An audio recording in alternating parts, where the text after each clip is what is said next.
Good afternoon. मी करणसिंह पवार. आपण पाहत आहात लोकशाही मराठी. बुलेटिनच्या सुरुवातीला एक खळबळजनक बातमी. पुण्यात पोलीस हवालदार यांची तडकाफडकी निलंबन करण्यात आलंय. महिला शिपायासोबत गैरवर्तन करणं चांगलंच भोवलंय. किरण देशमुख असं निलंबित केलेल्या हवालदाराचं नाव आहे. पुणे भारती विद्यापीठ पोलीस स्टेशन मधील हा धक्कादायक असा प्रकार समोर आलेला आहे. पुण्यात पोलीस हवालदाराचं तडकाफडकी निलंबन करण्यात आलंय. महिला शिपायासोबत गैरवर्तन करणं आता चांगलंच भोवलंय. किरण देशमुख असं निलंबित केलेल्या हवालदाराचं नाव आहे.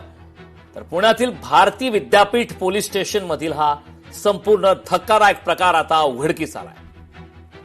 या संदर्भात ताजे अपडेट देण्यासाठी आपले प्रतिनिधी चंद्रशेखर भांगे आपल्यासोबत जोडलेत.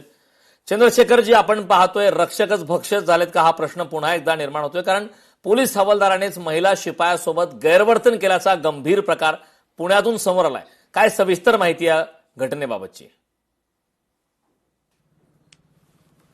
कारण खरं तर हा जो सगळा प्रकार आहे पुण्याजवळील भारती विद्यापीठ पोलीस स्टेशन मधला आहे.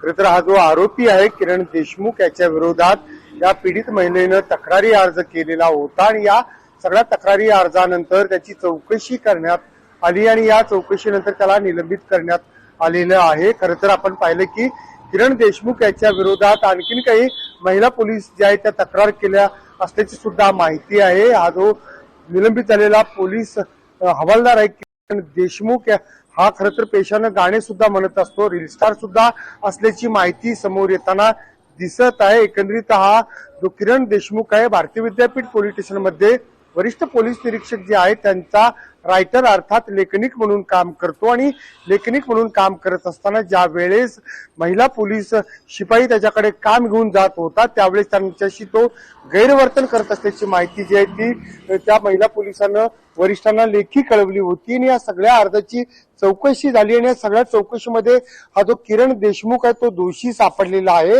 आणि याची 2 दिवसापूर्वीच भारतीय विद्यापीठ पोलीस स्टेशन मधून मुख्यालयामध्ये बदली करण्यात आलेली होती आणि या बदलीनंतर रात्री उशिरा त्याचं निलंबन जे आहे ते वरिष्ठ पोलीस उपायुक्त PR पाटील यांनी केलेलं आहे. करण, नक्कीच चंद्रशेखरजी, खूप खूप धन्यवाद या सविस्तर अशा माहितीसाठी. लोकशाही मराठी ऐका, पहा, जागरूक रहा.